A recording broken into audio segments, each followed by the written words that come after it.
I sold my house to help my daughter buy hers. She said, of course you'll have your own room. But then came the excuses. This isn't working. Maybe try assisted living. Last week I bought her house from the bank. Now she's the one packing her bags, and I'm deciding who moves in. The check was already in Christina's hands when I realized I'd just signed away 37 years of my life. $243,000. Every cent from selling the house where Adam and I had carved our initials into the basement beam during our first renovation, where we'd measured Christina's height on the kitchen doorframe each birthday, where we'd slow danced in the living room just 3 months before his stroke stole him from me. Mom, you're amazing, Christina whispered, tears streaming down her face as she clutched the cashier's check. I can't believe you're doing this for us. I'm Kimberly Matthews, and at 62 I thought I understood sacrifice. I'd sacrificed sleep when Christina had colic, sacrificed my teaching career when Adam's construction business needed bookkeeping, sacrificed my dreams of traveling Europe when Christina needed college tuition. But this felt different. This felt final.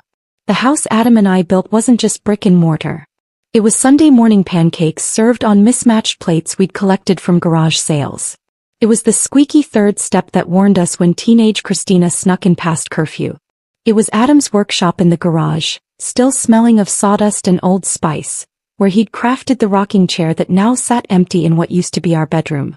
We built our life from scratch, I'd told the realtor when she suggested staging the house with rental furniture. These walls don't need decoration, they are the decoration. But walls don't hug you when you wake up reaching for a husband who'll never be there again. When Adam passed after that sudden stroke, one moment he was cursing at the football game, the next he was collapsing onto our worn hardwood floor. Christina became my anchor. She was the one who held me as my knees buckled at the funeral, my body shaking so violently I couldn't stand on my own. You'll never be alone, Mom. I promise, she'd whispered into my hair as I sobbed against her shoulder, surrounded by 200 people who somehow made me feel more isolated than ever. Those weren't empty words. 4 months after the funeral, Christina called every evening at 7:30, right when Adam used to come home from job sites. She'd bring groceries without being asked, helped me sort through Adam's clothes, even stayed overnight when the silence became too suffocating. That's why when she and Ben appeared at my door 6 months later with that familiar excited gleam in her eyes, I felt something I hadn't experienced since Adam's death: purpose. Mom, sit down. I have the most incredible news, Christina had said, practically bouncing as she pulled Ben by the hand into my kitchen. Ben looked uncomfortable, shifting his weight from foot to foot, but Christina's enthusiasm was infectious. They'd found their dream house. A beautiful colonial with 4 bedrooms, a 2-car garage, and a backyard perfect for the grandchildren I secretly hoped they'd give me someday. The pictures on Christina's phone showed hardwood floors that gleamed, a kitchen island larger than my entire dining room, and windows that let in enough light to grow a garden. It's perfect, Mom. Absolutely perfect. But... Her voice trailed off and she glanced at Ben. We're short on the down payment, Ben finished, his voice barely above a mumble. 20% down on a $400,000 house is $80,000, I said quietly. Mathematics had always been my strong suit. We have 60, Christina said quickly. We've been saving for 3 years, cutting every corner, but house prices just keep climbing. By the time we save the extra 20,000, this house will be gone, or prices will have jumped again. I watched my daughter's face as she spoke, the way her eyebrows furrowed exactly like Adam's when he was working through a complicated problem, the way she bit her lower lip when she was nervous. She was 34 years old, married for 2 years, and desperate to build the life Adam and I had created. We're family, she said, reaching across my kitchen table to hold my hands that were starting to show age spots Adam used to trace with his thumb. You'll have your own room. Your own space. Always. The guest room upstairs had a bay window that overlooked their future backyard. She'd already planned where I'd put my reading chair, how we'd share morning coffee, how I'd help with dinner and maybe even babysit future grandchildren. Think about it, Ben added, though his tone suggested he hoped I'd decline. You're rattling around in this big house all alone. Wouldn't it be nice to have family around again? That night I sat in Adam's recliner, surrounded by the ghosts of our life together. The grandfather clock he'd restored still chimed every hour. The wedding photos still smiled from their silver frames. But the house felt like a museum to a life that was over. The decision took 3 weeks and countless sleepless nights. I walked through every room, touching walls Adam had painted, floors he'd refinished, fixtures he'd installed with his own hands. The house appraiser valued it at $260,000, enough to cover their down payment and leave me with a small cushion.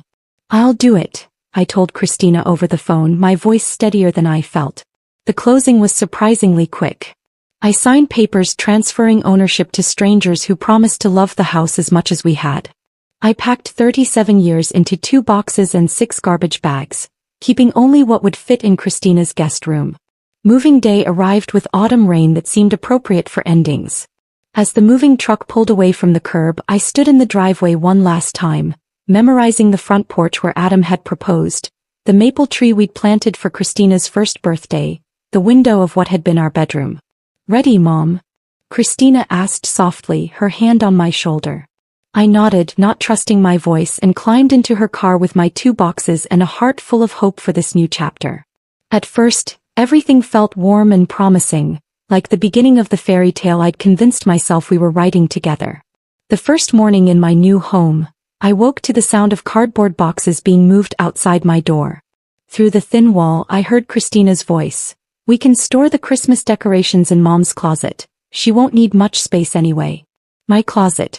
The guest room closet that was supposed to be mine had become their overflow storage within 24 hours. The room itself was smaller than I'd remembered from the house tour. 10 by 12 feet with a narrow window that faced the neighbor's fence. The bay window Christina had described during our kitchen table conversation? That was in the master bedroom, their bedroom. My reading chair sat wedged between their exercise bike and a stack of Ben's old college textbooks. "Morning, Mom." Christina chirped when I emerged for breakfast, but her smile felt rehearsed. "Coffee's fresh." "Well, sort of fresh. We made it an hour ago." I poured myself a cup from the dregs at the bottom of the pot. The coffee was bitter, nothing like the smooth blend Adam and I had shared every morning for decades. When I reached for the sugar bowl, Ben cleared his throat. "Actually, Kimberly, that's the expensive organic stuff. Maybe use the regular sugar? It's in the cabinet." The regular sugar was stored behind a collection of protein powders on the highest shelf. At 5'4", I needed a step stool to reach it. By the time I managed to sweeten my coffee, they'd finished breakfast and were rushing off to work. "Make yourself at home," Christina called over her shoulder, but something in her tone suggested the exact opposite. By the 3rd week, I'd learned the unspoken rules. Don't use the good towels in the hall bathroom. Those were for guests. Actual guests, apparently, not mothers who'd sold their homes. Don't sit in Ben's chair during evening TV time, even though no one had mentioned it was his chair until I'd made that mistake twice. Don't open the pantry after 9 p.m. because it squeaks too loudly. The pantry lock appeared on a Tuesday morning while I was trying to find ingredients for pancakes. Adam's favorite recipe that I'd hoped to share with them. "Oh, that," Christina said when I asked about the small padlock. "We're trying to portion control our snacks.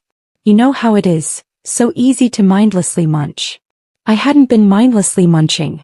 I'd eaten 1 granola bar the night before when dinner had been salmon and quinoa, foods that left me hungry 2 hours later. Ben's joke started small.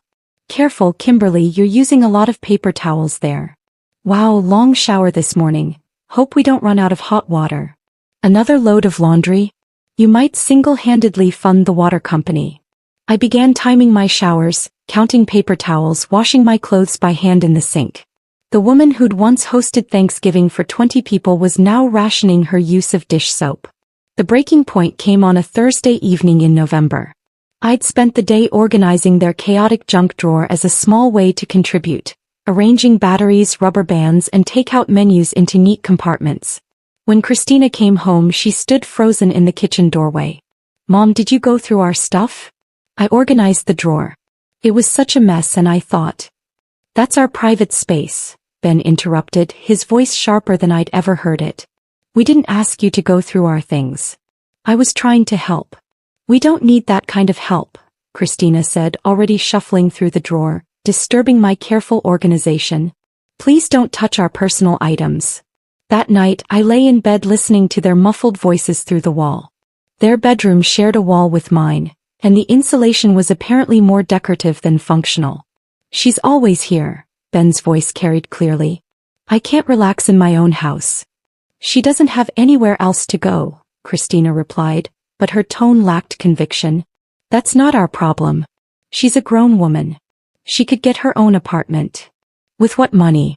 She gave us everything for the down payment. She chose to do that. Nobody forced her. There was a long pause before Christina spoke again, and when she did, the words shattered something inside me I hadn't even realized was still whole. She's lonely, clingy. And the house isn't big enough for three. My daughter. The child-eyed rocked through midnight fevers, driven to soccer practice in 3 different states, supported through her divorce from her first husband. The same daughter who'd promised I'd never be alone. I pressed my face into the pillow to muffle the sound of my crying. The next morning, Christina approached me with a manila folder and an expression I recognized from when she was 7 and had broken my favorite vase. Mom, Ben and I have been talking. Maybe it's time to consider some other living arrangements. She opened the folder to reveal glossy brochures. Sunset Manor Assisted Living featured smiling elderly people in wheelchairs, playing bingo and doing arts and crafts. Golden Years Community showed a dining hall where residents sat at assigned tables like school children. There's a great place just 15 minutes away, Christina continued, her voice artificially bright. They have activities, meal plans, people your own age. You might be happier. I stared at the brochures, these colorful advertisements for the place where families sent parents they no longer wanted to see daily. What about your promise? I asked quietly. Christina's eyes darted everywhere except my face. She examined her manicure, straightened the already straight brochures, adjusted her hair. Ben answered for her. Well, circumstances change, Kimberly. We're young newlyweds trying to start our lives. This arrangement isn't working for anyone. I closed the folder without looking at the remaining brochures. I see. You're not angry, are you? Christina finally met my eyes, and for a moment I saw the little girl who used to crawl into my lap after nightmares. No, sweetheart. I'm not angry. That afternoon while they were at work I packed my 2 boxes. The same 2 boxes I'd arrived with, now somehow even lighter. I'd given away more belongings during my stay. Books to their donation bag, sweaters that wouldn't fit in the small closet, photographs that cluttered up the clean aesthetic. I left the assisted living brochures on their kitchen counter with a note. Thank you for opening your home to me. I'll find my own way. The woman who'd given away her home was now being handed brochures with smiling elderly people in wheelchairs, as if happiness could be manufactured in institutional dining halls and scheduled activity periods. I didn't say goodbye. I didn't leave a forwarding address. I simply picked up my boxes and walked out the front door of the house my sacrifice had purchased. But as I loaded my boxes into the taxi, I made a promise to myself. One I intended to keep. This story wasn't over yet. The taxi dropped me at Willowbrook Senior Living. Not assisted living but independent housing for people over 55. I'd found it in the phone book 3 days earlier, circling ads with a red pen while sitting in a diner that served coffee strong enough to strip paint. Room 14B became my world. 12 by 15 feet, furnished with a single bed, a small table and a chair that had seen better decades. The kitchenette consisted of a mini fridge, microwave and hot plate. Everything I needed to survive, nothing I needed to live. But the silence here was different. At Christina's house, silence felt heavy with judgment, thick with whispered complaints and unspoken resentment. Here silence simply existed. My elderly neighbors minded their own business behind thin walls, and their indifference felt like kindness after months of walking on eggshells. Mrs. Chin in 14A played Cantonese opera at exactly 3 o'clock each afternoon. Mr. Rodriguez from 14C shuffled past my door every morning at 7:30, his walker squeaking a rhythmic hello. These strangers asked nothing of me, expected nothing from me, and somehow gave me more peace than my own daughter had. I established a routine. Morning coffee while watching the parking lot pigeons fight over breadcrumbs. Afternoon walks to the library where I'd sit for hours, not reading, just existing among books that asked nothing of me but companionship. Evening television with the volume low enough not to disturb neighbors who'd never once complained about my presence. The letter arrived on a Tuesday, 6 weeks after I'd settled into my new reality. Plain white envelope, return address from First Federal Bank of Ohio. I almost threw it away, assuming it was another credit card offer targeting seniors on fixed incomes. Instead, I found my name typed on expensive letterhead. "Dear Mrs. Matthews," it began, and my heart stuttered. They were writing to me about Christina's house. The house my money had purchased, the house that had become my exile. The language was formal, legal, cold. Non-payment of mortgage obligations. 30 days past due. 60 days past due. Notice of intent to foreclose. Christina and Ben had missed 3 consecutive mortgage payments. I read the letter twice, then a third time, each word sinking deeper into my consciousness. The house I'd sacrificed everything to help them buy was slipping away from them month by month, payment by payment. My hands shook as I reached for my phone, then stopped. What would I say? "I heard you're losing the house. Need help with the mortgage?" The same woman who'd been handed assisted living brochures wasn't likely to receive desperate calls for financial rescue. Instead, I walked to the community center and used their computer to research foreclosure laws in Ohio. The rabbit hole of legal websites led me through timelines, procedures, rights of lenders, and responsibilities of borrowers. By closing time, I understood exactly how Christina and Ben's dream was crumbling. Thursday morning brought another letter. This one was addressed to occupants. A generic notice that the property would be auctioned in 45 days if the outstanding balance wasn't resolved. Outstanding balance, $312,847. I stared at that number for 20 minutes. Less than what I'd sold my house for. Significantly less. Friday, I called Margaret Henley, the lawyer who'd handled Adam's estate. Her voice warmed when she heard mine. "Kimberly, how are you settling in with Christina? She must be so grateful to have you close." "Actually, Margaret, I need to ask you something hypothetical." "Of course, dear. What's on your mind?"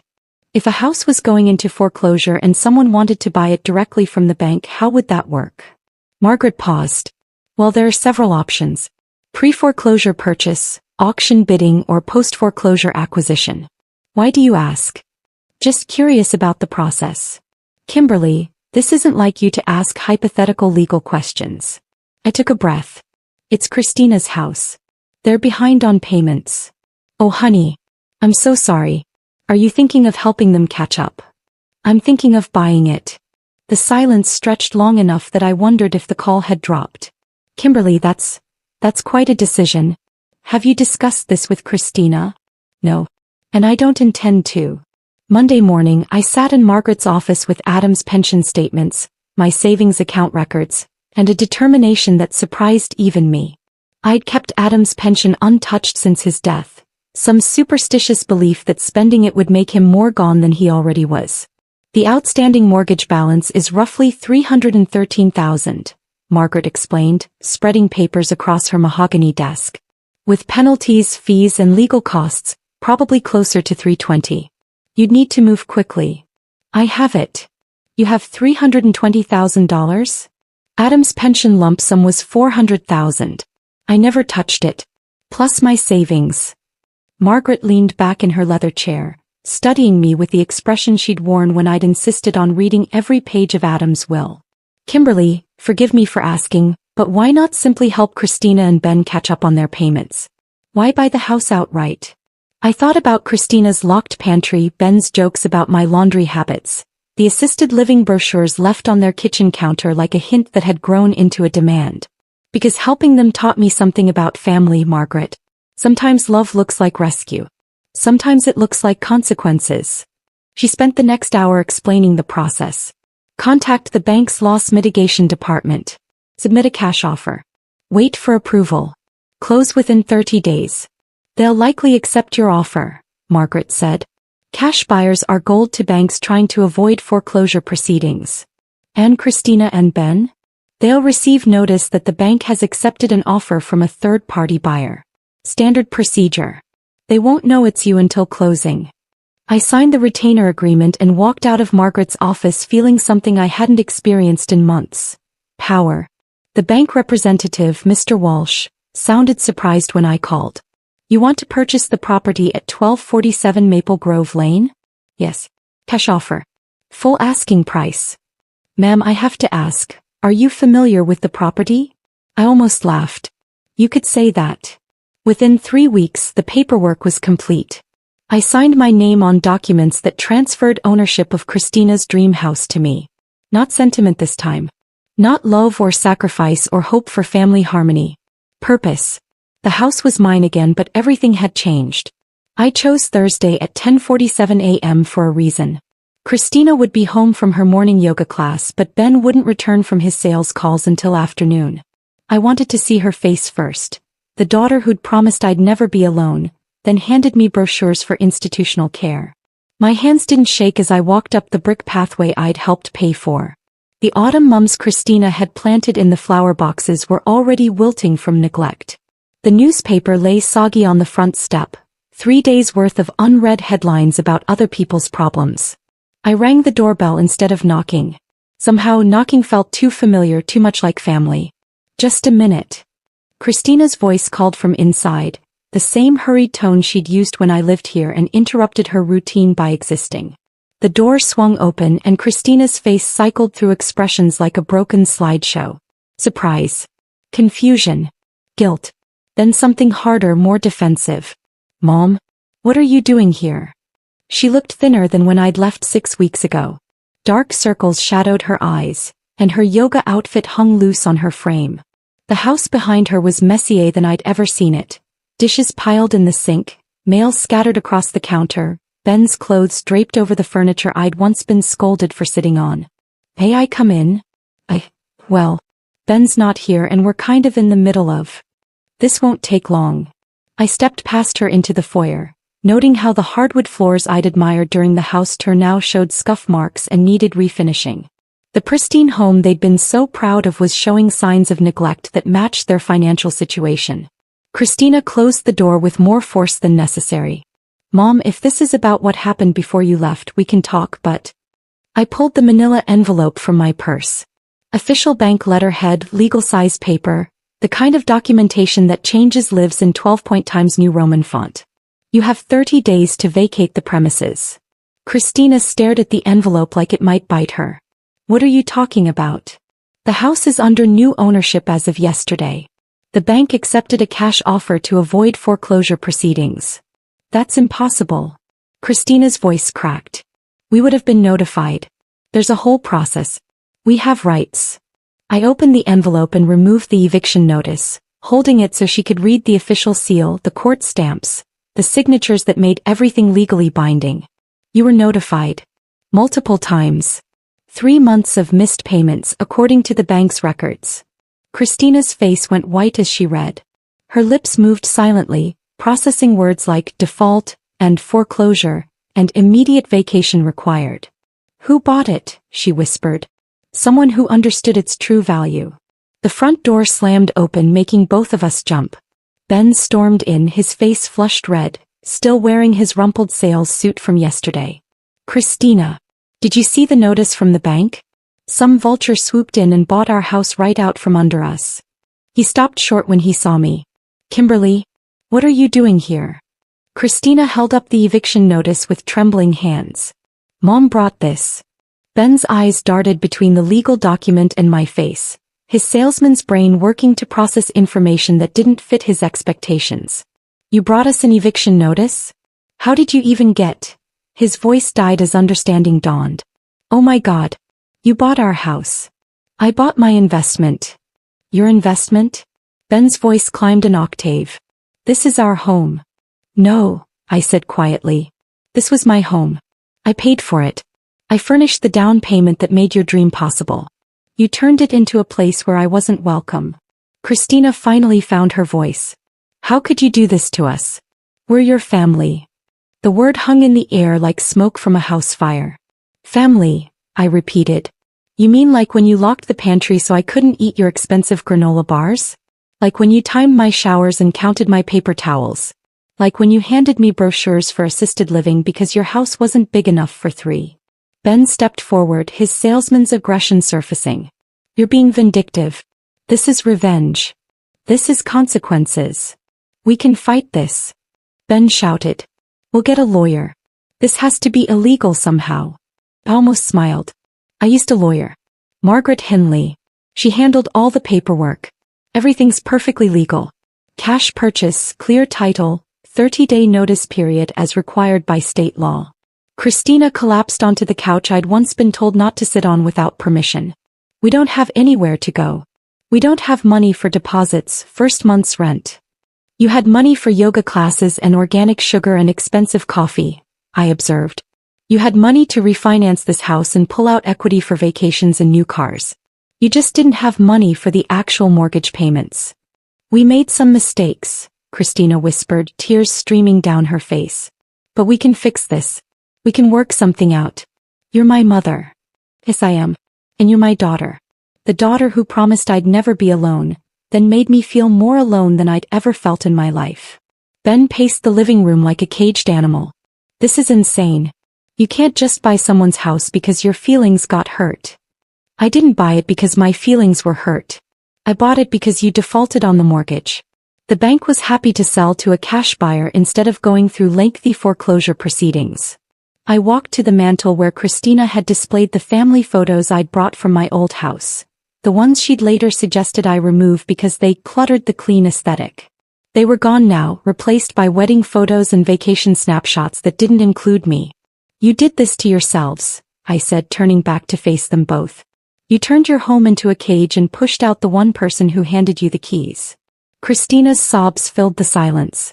Ben stood frozen, his salesman's confidence finally cracked. I didn't raise my voice. I didn't gloat. I let the legal notice do the talking, its official language more powerful than any emotional argument I could make. 30 days, I repeated, walking toward the door I'd entered with hope and was leaving with justice. The locks will be changed on November 15th. I suggest you make arrangements. That evening I sat in the backyard garden where Adam and I had once planted roses together. The sprinkler system Christina had installed was broken, and the rose bushes were struggling, but they were still alive, still reaching toward the sun despite months of neglect. For the first time in months I slept in peace. The moving truck pulled away from the curb on November 12th, 3 days before the legal deadline. I watched from the bay window in what had been Christina's master bedroom, sipping coffee from a mug that didn't have rules attached to it. They'd left damage. Nail holes in the walls where their oversized art had hung. Scratches on the hardwood floors from furniture dragged without care. A burn mark on the kitchen counter where someone had set a hot pan directly on the granite. The house bore scars from their occupancy, but scars could be healed. I started with paint. Not the sterile beige Christina had chosen, but warm colors that breathed life back into rooms that had felt cold for too long. The living room became sage green, the color of new growth. The kitchen transformed into buttery yellow, bright enough to chase away the shadows of criticism that had lingered there. Each brushstroke felt like reclamation. The family photos came next, the ones Christina had banished to storage boxes in the garage. Adam's smile returned to the mantelpiece. Our wedding picture found its place on the hallway table. The photo of 3-year-old Christina on my shoulders at the county fair went back up in the kitchen, because forgiveness sometimes means remembering who someone used to be before they forgot who they were. The furniture shopping surprised me. I'd lived with other people's choices for so long. First Adam's practical selections, then Christina's designer aspirations, that I'd forgotten what I actually liked.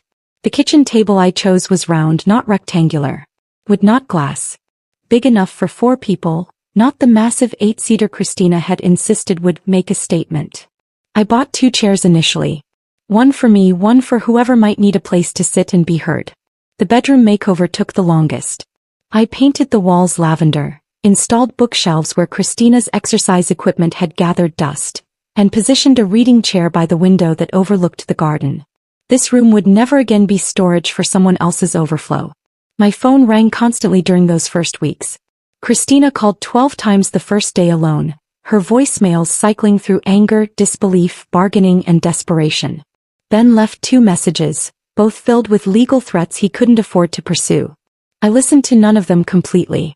The inspiration for the shelter came from an unexpected source. Mrs. Rodriguez, my former neighbor from the retirement community, mentioned during a grocery store encounter that her niece worked for Safe Harbor, a local organization helping women escape domestic violence. They're always looking for temporary housing, she said, studying my face with the shrewd assessment that comes with age. Kimberly, you've got that look of someone who's found her purpose. The application process took 6 weeks. Background checks, home inspections, interviews with social workers who needed to ensure I understood the gravity of opening my doors to women fleeing danger. I passed every requirement, and on January 3rd, Marissa arrived. She was 19, 7 months pregnant, and carried everything she owned in a backpack that had seen better years. Her left eye was still healing from a bruise that had faded to yellow-green, and she flinched when I moved too quickly during introductions. "Mrs. Matthews, I want to thank you for this opportunity," she said, her voice barely above a whisper. "I won't be any trouble. I promise. Marissa, this is your home now. You don't have to promise me anything except that you'll be safe here." She slept 14 hours the first night. When she emerged from what had been Christina's former bedroom, she found me making pancakes. Adam's recipe, the one I'd never gotten to share with my daughter. "Those smell incredible," Marissa said, hovering in the kitchen doorway like she needed permission to enter. Adam's secret ingredient was vanilla extract in the batter. He said it made them taste like celebration. We ate breakfast in comfortable silence. Two women who'd both learned that sometimes starting over means accepting help from strangers who become family. Over the following weeks, I watched Marissa transform. The flinching stopped. Her voice grew stronger. She started community college classes online, studying medical terminology because she wanted to become a nurse's aide. In the evenings, we'd sit at the round kitchen table while she did homework and I worked crossword puzzles. "I've never lived anywhere that felt like home," she told me one February evening, her hand resting on her growing belly. "Even as a kid, I was always waiting for someone to tell me I didn't belong." "You belong here," I said simply. "Why?" The question came out raw, vulnerable. "Why would you do this for someone you don't even know?"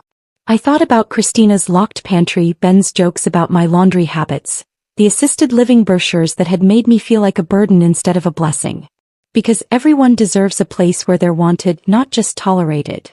Marissa's daughter, Elena, was born on March 15th. I drove them to the hospital, held Marissa's hand during contractions, and became the first person besides medical staff to hold that tiny, perfect baby. "Would you be her honorary grandmother?" Marissa asked from her hospital bed, tears streaming down her face. "I know it's crazy, but you're the closest thing to family I've ever had. I'd be honored." The knock came on a rainy Thursday in April. I opened the door to find Christina, soaking wet, her hair plastered to her head, mascara streaking down her cheeks. "Mom, please. Can we talk?" She looked smaller than I remembered, worn down by months of couch surfing and cheap apartment hunting. Behind her, Ben sat in their car, staring straight ahead with the stubborn pride of someone who refused to admit he needed help. "I made terrible mistakes," Christina said, her voice breaking. "I treated you horribly. I know that. But you're my mother and I need—" "What do you need, Christina?" "Forgiveness. Another chance. I don't know. Maybe we could work something out? I could pay rent, help with groceries."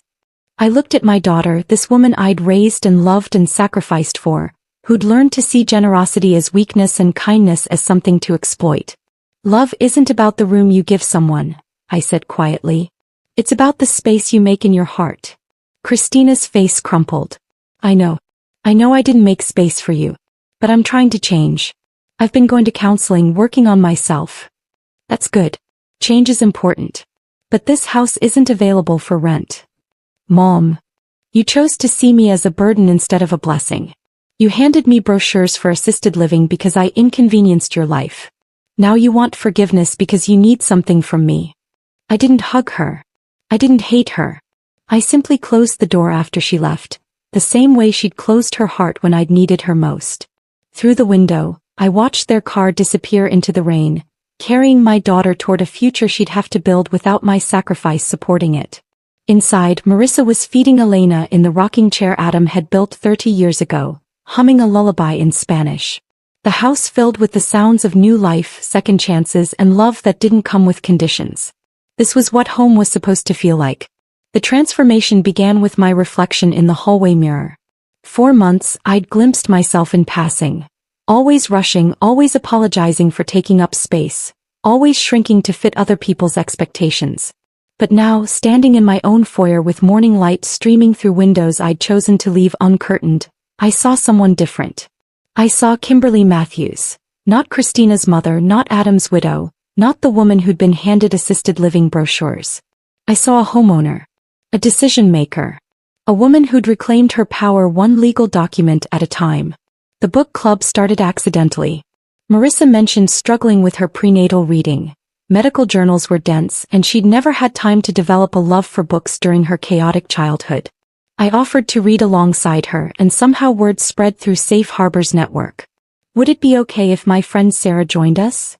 Marissa asked one Tuesday evening, Elena sleeping peacefully in her car seat beside the couch. She's staying at another shelter, but she loves romance novels. Sarah arrived with 3 other women, all carrying paperback books with worn covers and stories of escape. They were younger than me, their struggles different from mine, but we shared something fundamental. The experience of being underestimated.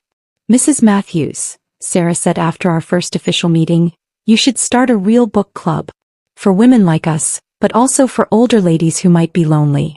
The idea took root like the morning glories I'd planted along the back fence. Slowly at first, then with surprising vigor. Within a month, 12 women gathered in my living room every Thursday evening. Ages ranged from 22 to 78. Some were escaping abusive relationships. Others were widows learning to navigate independence. A few were empty nesters discovering who they were beyond motherhood. Margaret Henley, my lawyer, became a regular after I mentioned the group during a legal consultation about expanding the shelter program. Kimberly, I haven't discussed books with intelligent women since my divorce 10 years ago, she confessed. My ex-husband thought book clubs were frivolous female gatherings. I believed him. Dorothy Chen, Mrs. Chen's daughter-in-law from my old retirement community, drove 30 minutes each week because she'd heard about our group through the neighborhood gossip network. My husband died 3 years ago, she told us during her first meeting. Everyone keeps asking when I'm going to move on, but nobody asks what I want to move toward. The cooking classes evolved naturally. Teen mothers from Safe Harbor needed basic life skills.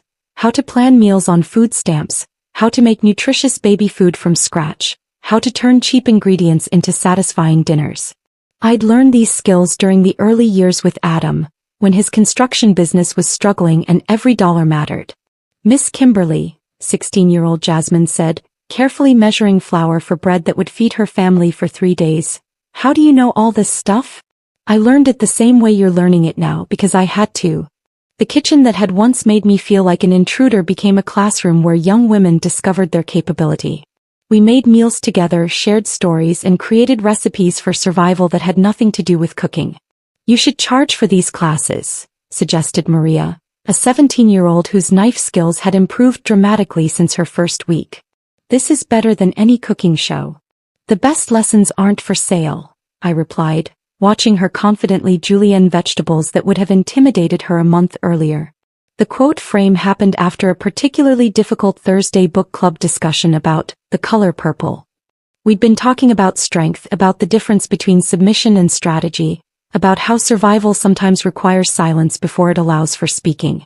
You remind me of Celie, Dorothy had said. Quiet for so long that people mistake it for weakness, until one day they realize the quiet was just preparation. I found the quote online that weekend, don't mistake quiet for weak. Some storms don't make noise, but they change everything. The frame went up in the entryway where everyone entering my home would see it, including me every time I left and returned. The phone calls changed too. Christina's number stopped appearing on my caller ID after that rainy April confrontation. The silence felt different from the loneliness I'd experienced after Adam's death. This silence was chosen, protective, peaceful. But other calls multiplied. Women from book club checking on each other between meetings. Former shelter residents updating me on their progress. Marissa graduated from her medical program. Sarah started her own catering business. Jasmine got accepted to community college with a full scholarship. Mrs. Matthews, I got the apartment. Elena's excited voice bubbled through the phone speaker. She was now 4 years old, calling me from Marissa's new place across town. Mama says you can visit whenever you want. That's wonderful, sweetheart. I'll bring cookies next time I come over. The kind with chocolate chips? Is there any other kind worth making? My Tuesday mornings became sacred. I'd sit at the round kitchen table with my tea, loose-leaf Earl Grey, not the generic bags Christina had relegated me to, and plan the week ahead. Which shelter residents needed extra support?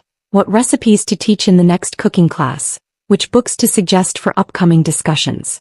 The steam from my mug would catch the morning light streaming through windows that faced the garden where Adam's roses had not only survived but thrived under my renewed care. The kitchen that had once felt like enemy territory now held the comfortable energy of Command Central. "You've done something remarkable here," Margaret observed during one of her Thursday visits, gesturing toward the living room full of women debating the merits of historical fiction versus contemporary drama. "You've created exactly what you needed when Christina pushed you out." "I created what we all needed," I corrected. "A place where being enough is actually enough." The doorbell still rang occasionally with unexpected visitors. Neighbors asking to borrow tools, former shelter residents stopping by with their children, women who'd heard about the book club through the intricate network of female communication that spans age, race, and economic boundaries. But never Christina. And increasingly that felt less like loss and more like boundary maintenance. On my 64th birthday, the women from book club surprised me with a cake and a gift. A custom doormat that read, "You are welcome here," in elegant script. "We wanted you to see what we see every time we come to your door," Marissa explained, Elena helping her carry the wrapped doormat to the front step. As I placed it in position, I realized the truth of what I'd built.